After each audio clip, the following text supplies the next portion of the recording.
There's a kind of cheating that never gets confessed. No messages to find, no obvious betrayal to point at, and yet your body knows something changed. Nothing obvious happened. There was no confession, no clear betrayal, no moment where everything visibly collapsed, and still something inside you shifted.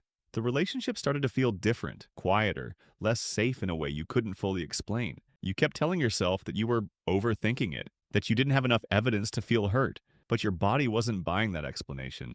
That confusion is exactly where a lot of people get stuck, because we're taught that cheating has a very specific shape. And when our experience doesn't match that picture, we start doubting ourselves instead. But the nervous system doesn't work with definitions, it works with patterns. And today, we're talking about the forms of cheating that don't look like cheating, but land in the body the same way.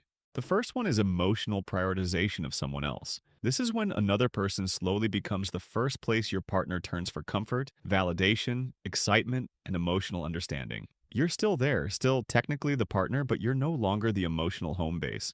What makes this so confusing is that nothing inappropriate has to be said for this shift to hurt. There may be no flirting and no obvious boundary crossing, just a gradual redirection of attention and energy. An attachment doesn't measure closeness by titles or intentions. It measures it by priority. So, when emotional availability consistently flows somewhere else, the nervous system reads that as a loss of safety, even while the mind keeps insisting that you shouldn't feel threatened.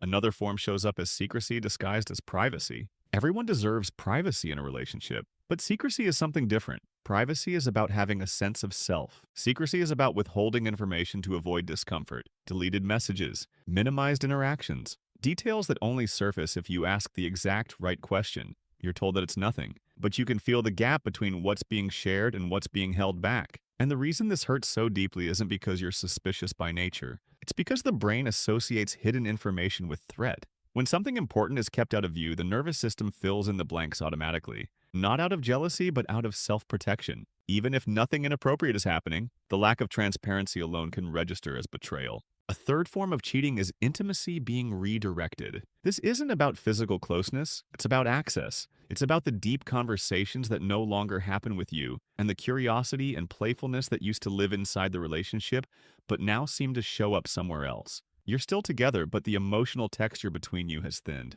What hurts here isn't insecurity, it's grief, because bonds don't usually break all at once. They weaken when intimacy stops being shared equally.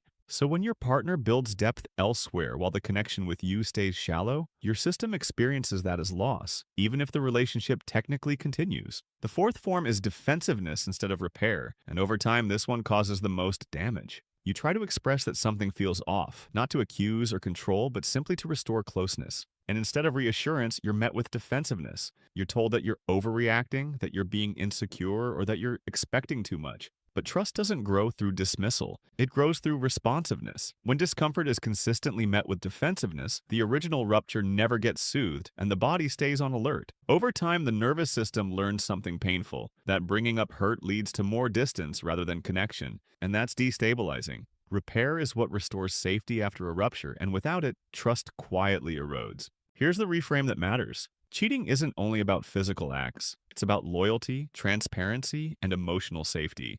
So if something consistently makes you feel unseen, unchosen, or quietly abandoned, your reaction isn't insecurity. It's a signal. The nervous system is incredibly precise. It tracks where energy flows, where emotional closeness lives, and whether safety is repaired or avoided. You don't need a dramatic event to justify your feelings, and you don't need proof to honor your experience. Sometimes nothing officially happened, and yet something was lost. Understanding that doesn't mean jumping to conclusions. It means listening to what your body already knows and deciding what kind of connection actually feels like home.